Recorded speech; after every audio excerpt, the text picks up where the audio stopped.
who turned you into this guy? Did something turn America and my mother. You know, I was born in the Soviet Union. I didn't come up with much. So adversity, America, my mom, and my dad, because when I was 14 and started working at my dad's liquor store for $2 an hour, I was so full of shit, and he sucked it out of me over 10 years because he hates lying and bullshit. Sure. And so he scared me. I was scared to embellish, let alone lie. I don't get upset when people are like, yo, this guy's full of shit. Yeah. Because I'm like, I understand. I actually had that in me, but my dad systematically took it out. And I think it comes from lack of entitlement. I turned 14, and by being the oldest son in an immigrant family, my dad dragged me into the store, small store in Springfield, New Jersey, Shoppers Discount Liquors. I went from making $2,000 a weekend, looking cool to the ladies with all my cash, to being paid $2 an hour to bag ice in my dad's liquor store for 10 hours a day. And more importantly, I wasn't allowed to leave the basement. I was truly like Sloth from Goonies. You know, I was like, hey, you guys, terrible, hated it. Used to cry going to work for the first year and a half. Finally, when I was like 16,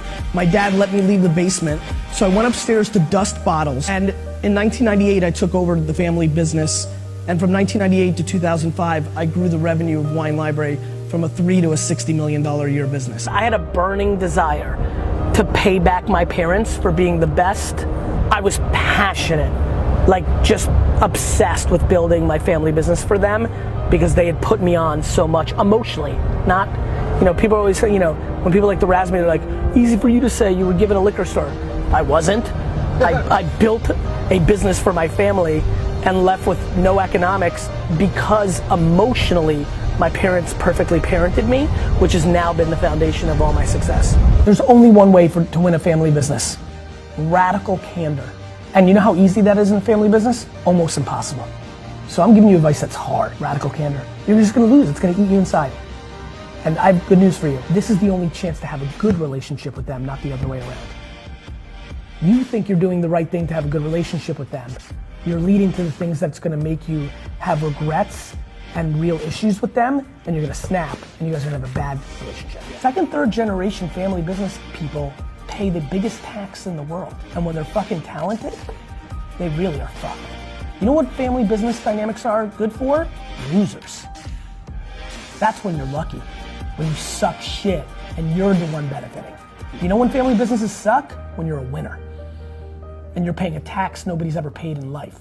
It wasn't about how many impressions you got or how many awards you won in fucking Cannes. It was about, if we didn't sell fucking Pinot Noir, we weren't gonna eat, right? So it was results driven. My dad and I, for all the things we agreed on, all the things we disagreed on, thank God we loved each other just enough more than we loved the business, which allowed us to keep a relationship.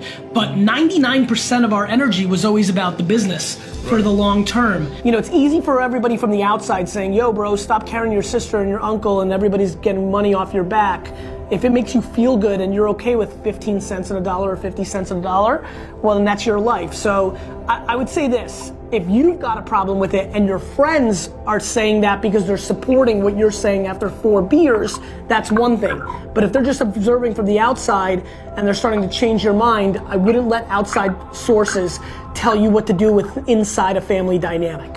At the end of the day, if you are the parent in the situation of a family business, or if you are the child in the situation of a family business, you have to deeply understand that when both of you are done and finished, nobody's gonna count how many zeros they have in the bank account.